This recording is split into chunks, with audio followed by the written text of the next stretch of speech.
ఒకరోజు 2018 సంవత్సరం మార్చి నెలలో చాలా నిరాశతో నేను నిండిపోయాను. చాలా బలహీనంగా, మాట్లాడడానికి ఇష్టం లేని వానిగా, ఏ ఆలోచన నీ ఇష్టపడని వానిగా, I almost seemed to be in a place where I was hating myself. It's like, what do I need? నాకేం కావాలి?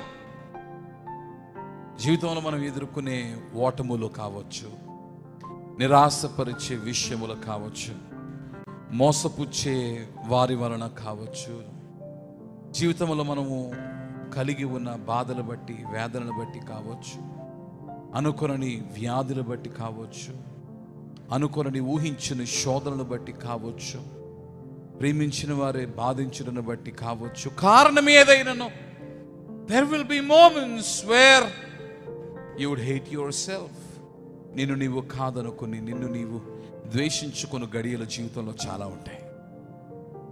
మోషే వంటి మహానాయకుడే విసుగు చెంది దేవుని ప్రార్థిస్తాడు. ఒకరోజు, ఈ ప్రాణము తీసుకో, నా వలన కాదు, ఈ ప్రజలను మోయ నా వలన కాదు, నా ప్రాణము తీసుకొని విసిగి చెంది దేవుని ప్రార్థిస్తాడు. ఒక్కోసారి జీవితము వేసారిపోతుంది. I was in a moment like that. చాలా ఇలాంటి బాధతో, బరువుతో నేనున్నాను. What do I need? నాకేం కావాలి? అప్పుడు నేను కూర్చున్న సోఫా కొంచెం దూరంలో బైబిల్ కనబడుతుంది.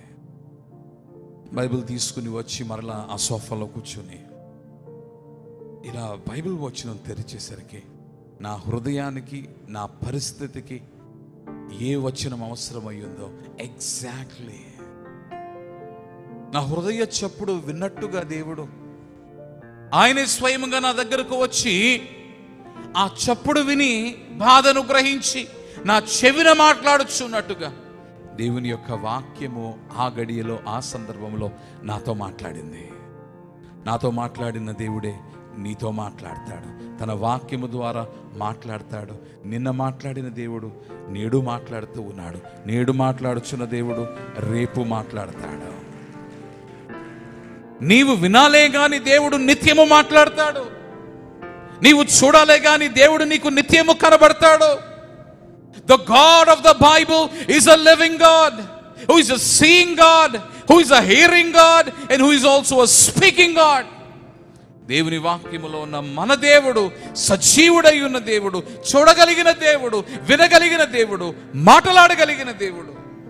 నీ బాధ ఏంటో దేవుని పాదం దగ్గరకు తీసుకునిరా. నీ దుఃఖం ఏమిటో దేవుని యొక్క చెవిన పడిలాగున నీవు అంగలార్చు. God will speak to you. దేవుడు నీతో మాట్లాడతాడు.